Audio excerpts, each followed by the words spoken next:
Which hand did they use? We all know that many more people today are right-handed than left-handed. Can one trace this same pattern far back in prehistory? Much of the evidence about right hand versus left hand dominance comes from stencils and prints found in rock shelters in Australia and elsewhere, and in many Ice Age caves in France, Spain, and Tasmania. When a left hand has been stenciled, this implies that the artist was right-handed and vice versa. Even though the paint was often sprayed on by mouth, one can assume that the dominant hand assisted in the operation. One also has to make the assumption that hands were stenciled palm downward. A left hand stenciled palm upward might, of course, look as if it were a right hand.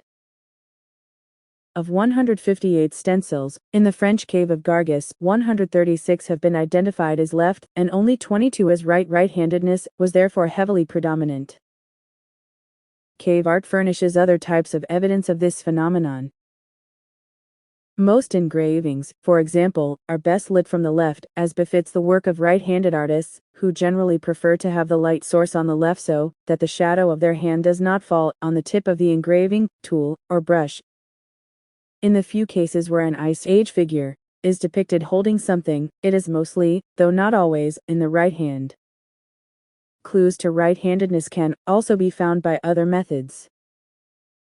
Right-handers tend to have longer, stronger, and more muscular bones on the right side, and Marcel Boule, as long ago as 1911, noted the La Chapelle aux Saints Neanderthal skeleton had a right upper arm bone that was noticeably stronger than the left. Similar observations have been made on other Neanderthal skeletons, such as La Ferraci, and Neanderthal itself. Fractures and other cut marks are another source of evidence. Right-handed soldiers tend to be wounded on the left. The skeleton of a 40 or 50-year-old Nabatean warrior buried 2,000 years ago in the Negev desert, Israel, had multiple healed fractures to the skull, the left arm, and the ribs. Tools themselves can be revealing. Long-handed Neolithic spoons of wood, preserved in alpine villages dating to 3000 BC, have survived the signs of rubbing on their left side, indicate that their users were right-handed.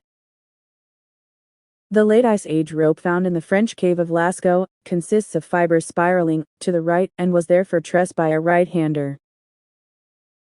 Occasionally one can determine whether stone tools were used in the right hand or the left, and it is even possible to assess how far back this feature can be traced. In stone tool making experiments, Nick Toefl, a right-hander, held the core of the stone that would become the tool in his left hand and the hammer stone in his right. As the tool was made, the core was rotated clockwise, and the flakes, removed in sequence, had a little crescent of cortex, the core's outer surface, on the side. Toefl snapping produced 56% flakes with the cortex on the right and 44% left-oriented flakes. A left-handed tool maker would produce the opposite pattern.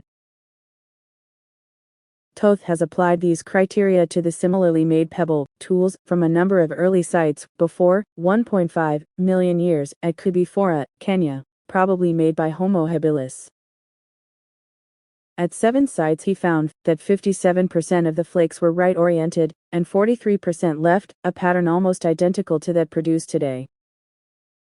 About 90% of modern humans are right-handed. We are the only mammal with a preferential use of one hand. The part of the brain responsible for fine control and movement is located in the left cerebral hemisphere, and the findings above suggest that the human brain was already asymmetrical in its structure and function not long after 2 million years ago. Among Neanderthalers of 70,000 to 35,000 years ago, Marcel Boule noted that the La Chapelle aux Saints individual had a left hemisphere slightly bigger than the right, and the same was found for brains of specimens from Neanderthal, Gibraltar, and Laquina.